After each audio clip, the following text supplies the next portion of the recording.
My entitled parents demanded that I pay 80% of their bills because I turned 18 years old and was still living with them. Backstory: I was a teenager. My older brother had moved out to go to college 2 years prior. I was working part-time at the local grocery store and attending high school full-time so I could graduate on time, which meant taking summer classes. At some point in this process, I became aware that my parents were having financial problems, and while they weren't about to declare bankruptcy or anything like that, it seemed pretty clear that they couldn't afford to keep me living there any longer. They didn't want to say anything to me until the end of school so I wouldn't have to worry about my grades, but they started putting pressure on me to move out. This was fine by me. I would have happily lived with friends or even moved in with my grandparents if they'd asked, but I wasn't going to leave home without knowing where I was going to live. My parents tried talking to me about moving back into the basement, which would be a lot cheaper for them since I didn't need any furniture.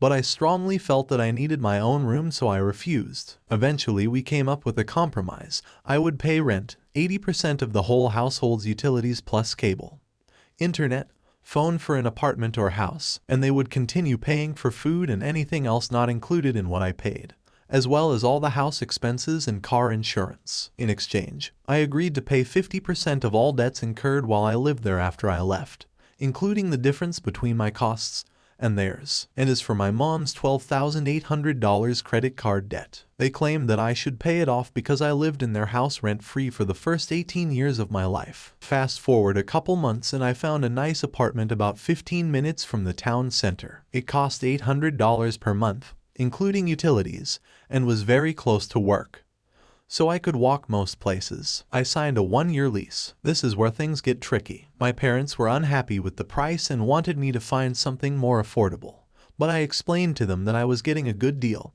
and that this was what I could afford. My dad basically said, "Oh, well, if you're spending your money like that, then you don't deserve to stay here," and my mother responded by saying, "Fine, you can just go live on the street." Fortunately, neither of those statements led to any real conflict, but I think everyone involved understood that I was being stubborn about wanting to pay for myself. Then it happened. I turned 18 and my parents decided to throw a big party at my house. They invited a bunch of people who were probably closer to them than to me, friends of theirs or their coworkers, and I guess a few of them brought dates along. The party turned into an all-night affair, and I woke up the next morning feeling completely horrible. Not hungover, though. I was sick to my stomach and had a terrible headache. I went to the bathroom and threw up. I called my parents and told them I wasn't feeling well, and my mother immediately replied, "Oh, maybe it's food poisoning." No, Mom, it's definitely alcohol poisoning." I felt awful for the rest of the day and stayed in bed for several hours. Then I started to feel better, so I decided to take a shower. When I got out, I noticed that my bedroom door was open. A quick peek outside revealed that my parents' room was also wide open. I was about to head downstairs when I heard voices coming from my parents' room. It sounded like they were arguing,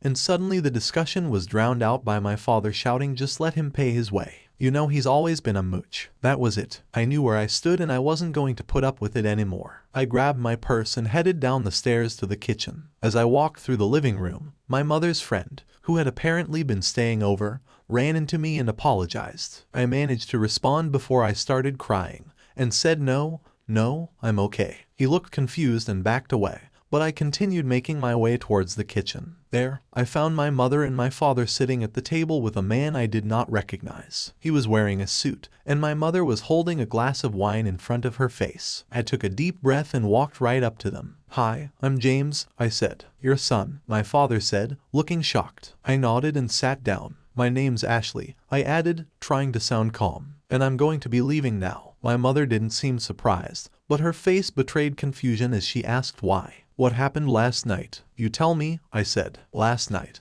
I woke up to hear my parents yelling at each other about how they can't afford to keep me here anymore. So I packed my bags and walked out the door. If you want me to come back, you'll explain yourself. Otherwise, I'm gone." I paused briefly to make sure they were both staring at me intently, and then I continued, "It's been a pleasure meeting you, but I think I need to go." They exchanged glances, and my father finally spoke first. "We're sorry," he said. "When you were born, everything changed for us. We had to stop saving for our retirement and start planning for your college tuition." "Yeah," said my mother. "The bank called and said we had to send your brother to private school. He started complaining about it, but we didn't have the money, so we borrowed against the house," my father continued. We took out a loan so we could afford to keep you guys in this nice neighborhood, give you nice things, and help you out whenever you needed anything. But now," he trailed off, and I realized that he was waiting for my mother to finish his sentence. "Now," my mother said, "we're back to square one." She looked at me pointedly, and I felt my blood boil. "But this isn't your fault," she went on. "If you want to blame anyone, blame your brother. He should have known better. And if you want to hate us, do it to your heart's content. We're not going to take care of you anymore." I stared at them, speechless. "Wait," I eventually managed to say, "you're telling me you've never even told me what your plans are for the future." "What does it matter?" my mother exclaimed. "We don't need more money. We don't need anything. Now that you're finally getting out of here, we can focus on ourselves." "I don't believe you," I said, "because I know that's not true. I've watched you for 18 years, and I know you're lying." I picked up my purse, turned around, and walked out of the house. As soon as I stepped outside, I burst into tears. I was shaking and couldn't stop the tears from flowing down my cheeks. Then I saw someone walking towards me, and I recognized him as the man from my parents' bedroom. He looked concerned, but I was too angry to speak. Before he could say anything, I turned and started running across the street. I stopped at the corner and waited for the light to change, and then ran across the crosswalk and onto the sidewalk. I kept on running, and after a minute or two I realized I was heading in the wrong direction. I doubled back and continued until I reached my new home. It was a little run down, but I liked the fact that it was cheap and close to work. I had a small bedroom, a tiny kitchen, and a shared bathroom with 3 other girls. I spent the entire afternoon unpacking my suitcase and organizing my clothes and books. Once everything was in place, I took a nap. When I woke up, I made dinner and cleaned up the dishes before grabbing a towel and heading upstairs to wipe down my bathroom. I was about halfway done when I heard the doorbell ring. I froze, worried that it was my parents, but a second later I heard footsteps coming up the stairs. I glanced behind me and saw a familiar face. It was the man from earlier, the one whose name I didn't even know. "Hey," he said. "Sorry about last night." "Why?" I replied. "You were drunk. You didn't mean to say those things to me." He sighed. "Look, I'm sorry. That wasn't fair of me. But last night really shook me up. I haven't been home in years, and I don't know what to do." "Well," I replied, "first of all, don't apologize. You didn't hurt me, and you shouldn't feel guilty about it. Second of all, why don't you call your parents and see if they'll talk to you? Maybe they're just upset about losing you, and they're just being unreasonable." "Maybe," he replied. "Do you mind if I hang out here tonight?" "Not at all," I said. "I'm glad to have company." "Great," he smiled. "Thanks." His name was Dean, and he turned out to be pretty cool. He was 25 and originally from New York City,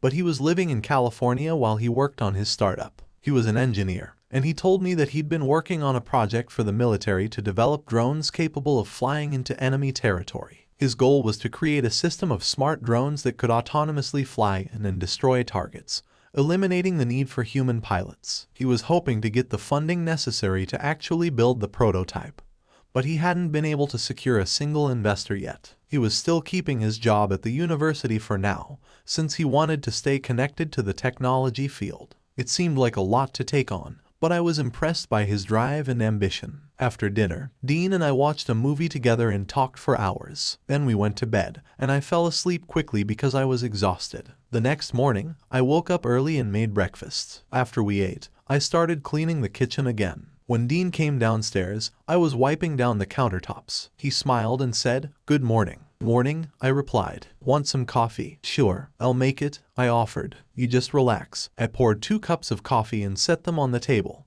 then turned around to see that Dean had already gotten dressed. He handed me one of the cups and then grabbed his backpack. "I should probably go," he said. "I've got a long day ahead of me." "Okay," I replied. "Can I ask you something?" "Of course," he smiled. "Go ahead. How many days have you been here?"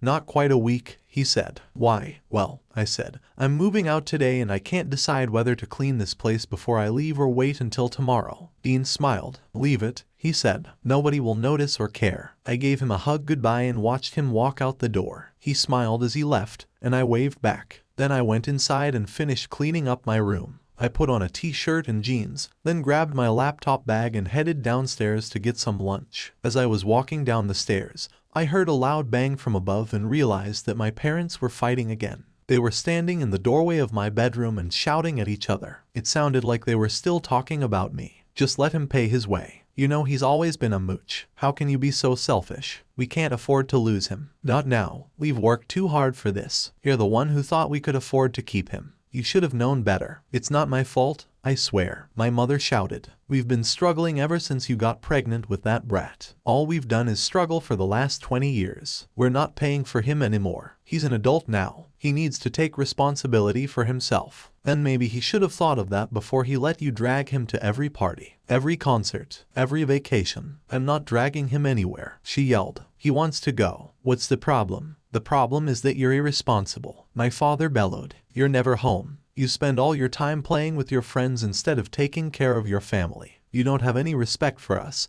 and you certainly don't have any respect for yourself. What kind of person spends their life living off of other people? My mother tried to defend herself, but my father interrupted her. I don't want to hear another word from you. Just shut up and get out. Get out right now, or we'll throw you out. I stood there frozen, unable to move or react. This was the first time I'd ever seen my parents fight.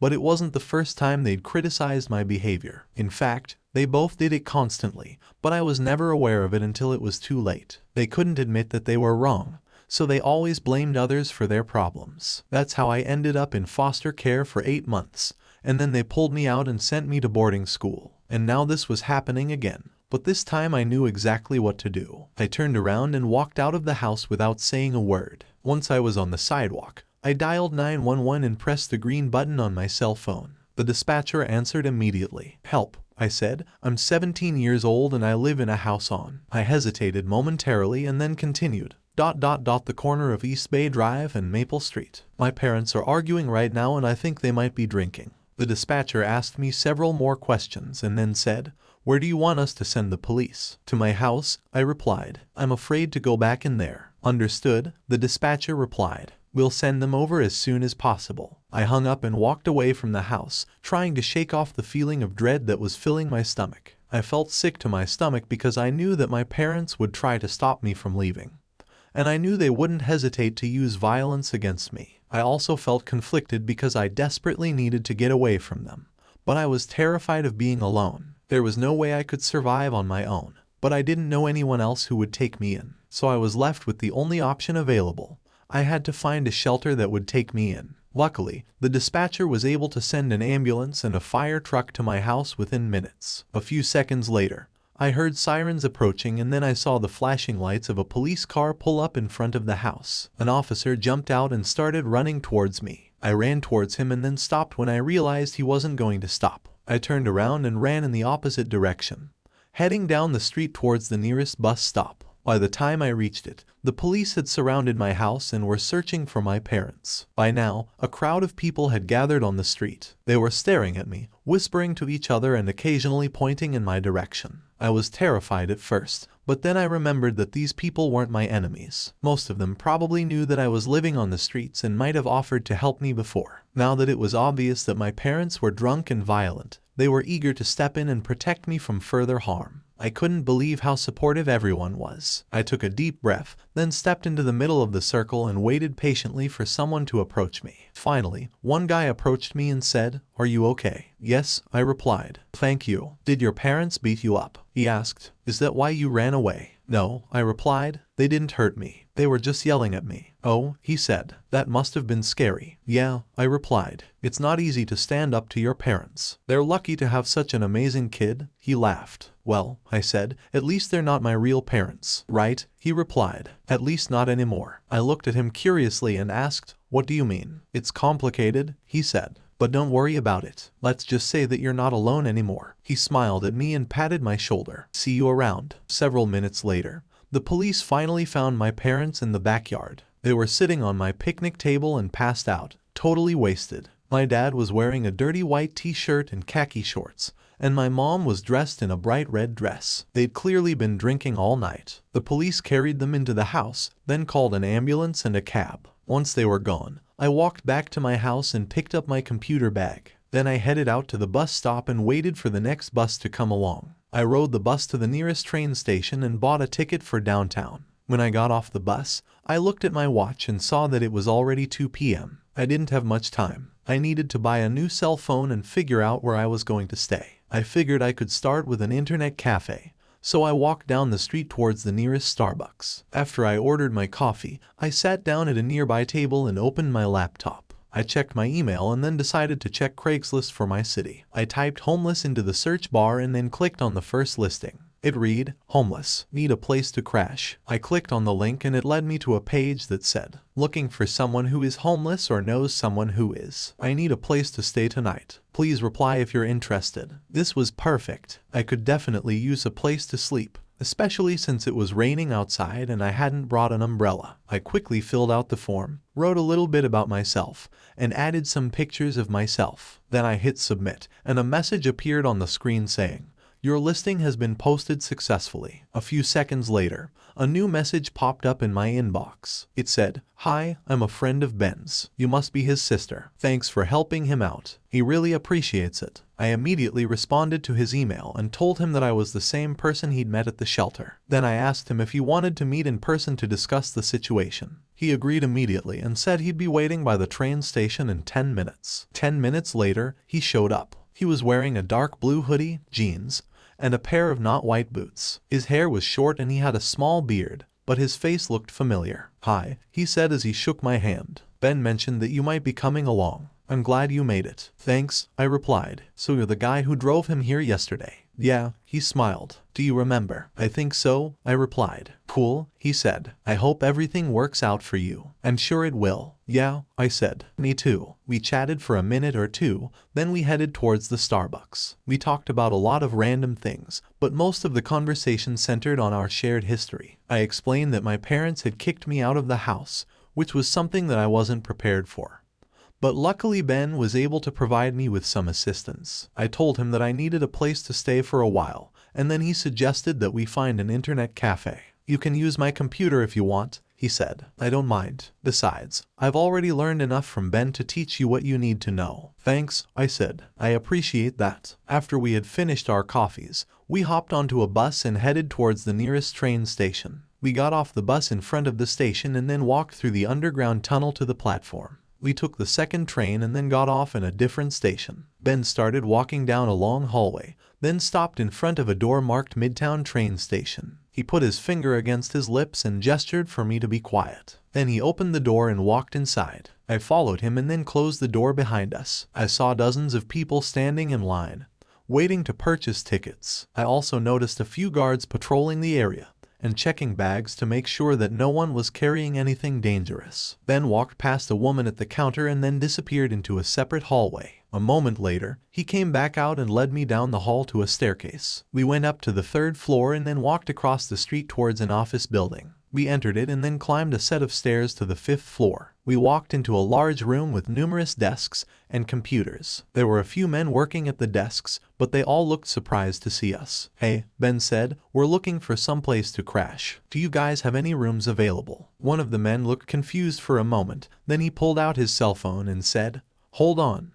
Let me check." He looked at the screen, then looked at us, and then started typing on his keyboard. After he was finished, he handed the phone back to the man and said, "There's no rooms available." "Sorry, crap," Ben said. "Okay, well, do you know of anywhere we could stay?" "No," the man replied. "Sorry." "Wait," Ben said. "How about a hotel?" "Hotels aren't allowed to take in homeless people," the man replied. "It's against the law." "But we're not homeless," Ben argued. "We're staying at a shelter." "I don't care," the man replied. "If you're homeless, you can't stay in a hotel." "We're not homeless," Ben insisted. "We just need a place to stay for a few days until we get things sorted out." The man sighed and then said, "I'm sorry. There's nothing I can do." "What about a hostel?" I asked. "Or a backpacker's lodge?" "Hostels are illegal too," he replied. "And you don't look like a backpacker." "Doesn't matter," I shrugged. "We just want somewhere to stay for a few days. Is there any chance that you can help us out?" "I'm sorry," the man said. "I wish I could help you, but I have to follow the rules." "Fine," Ben said. "Thanks anyway." "No problem," the man said. "Have a nice day." He hung up the phone and then turned to us and said,